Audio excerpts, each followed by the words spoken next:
कहां घुसा चला आ रहा है गरीब? निकल जा यहाँ से। मैं प्रधानमंत्री की जगह आज लाल किले पर भाषण देना चाहता हूँ सर। बेटा ये लाल किला है, तेरे बाप का घर नहीं है। निकालो इस भिखारी को बाहर तक। पीएम के आने का टाइम होने ही वाला है। ये बात 26 जनवरी 2026 की है। पूरे देश में गणतंत्र दिवस की तैयारियां जोरों पर थीं।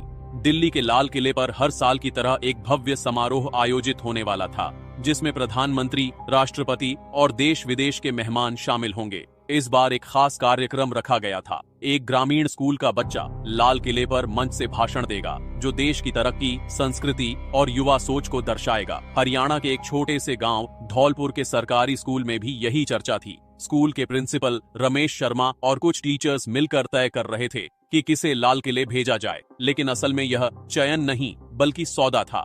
गांव के सरपंच रणवीर सिंह का बेटा अंकुर अमीर, रंगीन कपड़े, महंगे जूते, उसे भेजने की पूरी तैयारी हो चुकी थी। सरपंच ने प्रिंसिपल और टीचर्स को खुश कर दिया था। पैसा, तोहफे और वादे। प्रिंसिपल ने कहा, अंकुर बहुत अच्छा लड़का है, उसकी हिंदी बहुत साफ है, कपड़े भी ढंग के हैं, हाँ, स्टेज पे अच्छा दिखेगा। लेकिन क्लास के पीछे की बेंच पर बैठा एक 12 साल का दुबला पतला लड़का राजू चुपचाप सब कुछ सुन रहा था। फटी शर्ट, पुरानी चप्पल, चेहरे पर मिट्टी के निशान। राजू दलित परिवार से था। उसके पिता मजदूरी करते थे, माँ घरों में बर्तन साफ करती थी। लेकिन राजू पढ़ाई में बेहद तेज था। हर साल टॉप करता, निबंध प्रतियोगिता में पहला आता और उसकी हिंदी भाषा इतनी साफ और सुंदर थी कि टीचर भी हैरान रहते। लेकिन किसी ने कभी राजू को मौका नहीं दिया, क्योंकि वो गरीब था, छोटी जाति का था। 26 जनवरी से 2 दिन पहले यानी 24 जनवरी को मुख्यमंत्री के निजी सहायक personal assistant Vinay Kumar school में निरीक्षण के लिए आए। उनके साथ 2 अधिकारी भी थे। उन्हें यह देखना था कि चयनित बच्चा वाकई काबिल है या नहीं।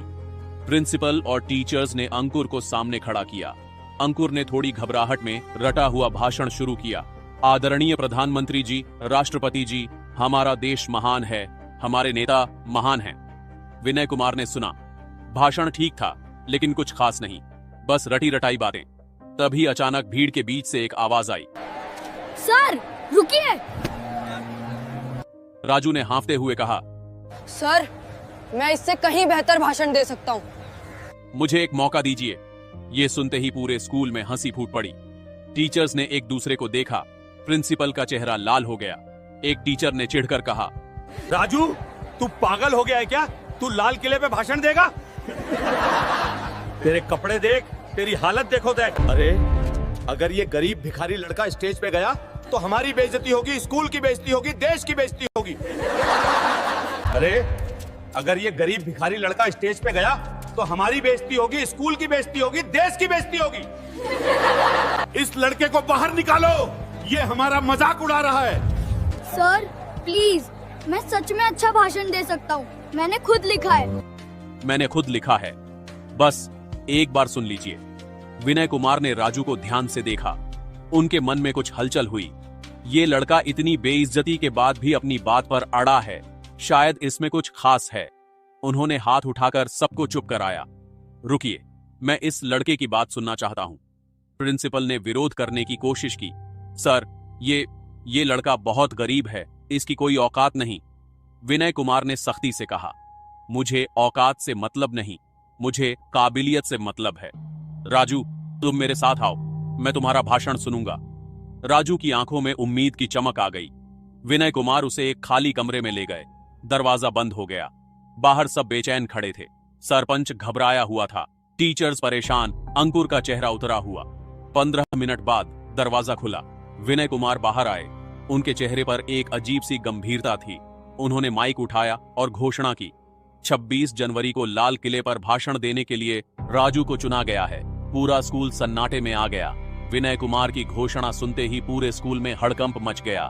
सरपंच रणवीर सिंह का चेहरा लाल हो गया, मुट्ठियां भींच गईं। प्रिंसिपल और टीचर्स सकते में खड़े रह गए। अंकुर के मुंह से बोल ही नहीं निकल रहे थे। सरपंच ने गुस्से में कहा, ये क्या मजाक है? हमने इतना इंतजाम किया, इतने पैसे खर्च किए और आप इस भिखारी लड़के को चुन रहे हैं? विनय कुमार ने शांत लेकिन सख्त आवाज में जवाब दिया, सरपंच साहब, मुझे पैसों से मतलब नहीं, मुझे सिर्फ उस भाषण से मतलब है जो देश के सामने जाएगा, और मैंने राजू का भाषण सुना है, वो असली है, सच्चा है और दिल से लिखा गया है, इसलिए फैसला हो चुका है। एक टीचर ने हिम्मत करके पूछा, सर लेकिन इस लड़के ने आखिर ऐसा क्या लिखा है जो आपको इतना पसंद आया? विनय कुमार ने मुस्कुराते हुए कहा, वो आप 26 जनवरी को सुनेंगे, पूरा देश सुनेगा।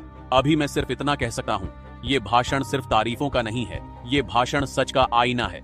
सबके मन में सवाल उठ रहे थे, आखिर इस गरीब लड़के ने क्या लिख दिया? लेकिन किसी को जवाब नहीं मिला। सरपंच का षड्यंत्र और राजू की चिंता। उस रात सरपंच ने प्रिंसिपल और कुछ टीचर्स को अपने घर बुलाया। गुस्से में बोला, ये राजू हमारी इज्जत मिट्टी में मिला देगा, इसे किसी भी तरह रोकना होगा। एक टीचर ने कहा, सरपंच जी अब तो फैसला हो चुका है, हम कुछ कर नहीं सकते। सरपंच ने व्यंग्य से कहा, कुछ नहीं कर सकते? चलो कम से कम इसे परेशान तो कर सकते हैं ना। स्कूल में इसका मजाक उड़ाओ, बाकी बच्चों को कहो इससे बात मत करो, इसका आत्मविश्वास तोड़ दो। अगर ये डर कर खुद पीछे हट गया तो फिर अंकुर को मौका मिल जाएगा। अगले 2 दिन राजू के लिए बहुत मुश्किल थे। स्कूल में बाकी बच्चे उससे दूर रहने लगे, कुछ उसका मजाक उड़ाते, अरे भिखारी, लाल किले पर क्या बोलेगा, भीख दे दो, तेरे कपड़े देखकर लोग हंसेंगे, पीएम भी हंसेंगे। कुछ टीचर्स भी उसे नजरअंदाज करने लगे, लेकिन राजू ने हार नहीं मानी। रात को अपने छोटे से घर में मिट्टी के तेल की लालटेन की रोशनी में वह अपना भाषण बार बार पढ़ता, अभ्यास करता। उसकी मां ने एक दिन पूछा, बेटा तू इतना परेशान क्यों दिख रहा है? राजू ने कहा, अम्मा लोग कह रहे हैं कि मैं गरीब हूँ, छोटी जाति का हूँ, इसलिए मुझे मौका नहीं मिलना चाहिए। लेकिन अम्मा मैं सिर्फ अपनी बात कहना चाहता हूँ, सच कहना चाहता हूँ। माँ ने उसके सिर पर हाथ फेरा, बेटा जो सच बोलता है उसे हमेशा मुश्किलें आती हैं, लेकिन अंत में सच ही जीतता है। तू डर मत, तू हमारे जैसे लाखों गरीबों की आवाज है। राजू की आंखों में नया जोश भर गया। 26 जनवरी की सुबह दिल्ली की यात्रा। 26 जनवरी की सुबह राजू को एक सरकारी गाड़ी में बिठाकर दिल्ली ले जाया गया। साथ में प्रिंसिपल और एक टीचर भी थे। दोनों चुपचाप बैठे थे, लेकिन मन ही मन परेशान। जब गाड़ी लाल किले के पास पहुंची तो राजू की सांसें तेज हो गईं। इतनी बड़ी भीड़, इतनी सुरक्षा, इतने कैमरे। उसने सोचा, यहाँ पूरे देश के सामने बोलना है, डरना नहीं है। उसे ग्रीन रूम में ले जाया गया। वहाँ कुछ अधिकारी और आयोजक थे। एक आयोजक ने उसे ऊपर से नीचे तक देखा। तुम्हारे पास कोई अच्छे कपड़े नहीं है क्या? ये फटी शर्ट पहनकर स्टेज पर जाओगे? राजू ने शांति से कहा, सर मेरे पास यही है, लेकिन मेरे शब्द साफ हैं, मेरे विचार साफ हैं, कपड़ों से ज्यादा ये मायने रखता है। आयोजक चुप हो गया। मंच पर राष्ट्रपति, प्रधानमंत्री और हजारों लोग। दोपहर के समय लाल किले के मुख्य मंच पर राष्ट्रपति, प्रधानमंत्री, मंत्री, सेना के अधिकारी और हजारों लोग बैठे थे। टीवी पर लाइव प्रसारण हो रहा था, करोड़ों लोग देख रहे थे।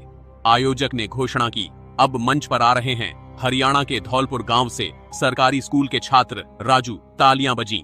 राजू धीरे धीरे मंच पर चढ़ा। कैमरे उसकी तरफ घूम गए। उसके फटे कपड़े, गहरा रंग, दुबला शरीर, सबने देखा। कुछ लोगों ने आपस में फुसफुसाया, ये लड़का कौन है, कितना गरीब लग रहा है। लेकिन राजू ने माइक के सामने खड़े होकर एक गहरी सांस ली। उसने प्रधानमंत्री की तरफ देखा, फिर राष्ट्रपति की तरफ, फिर पूरी भीड़ की तरफ, और फिर धीरे धीरे साफ आवाज में बोलना शुरू किया।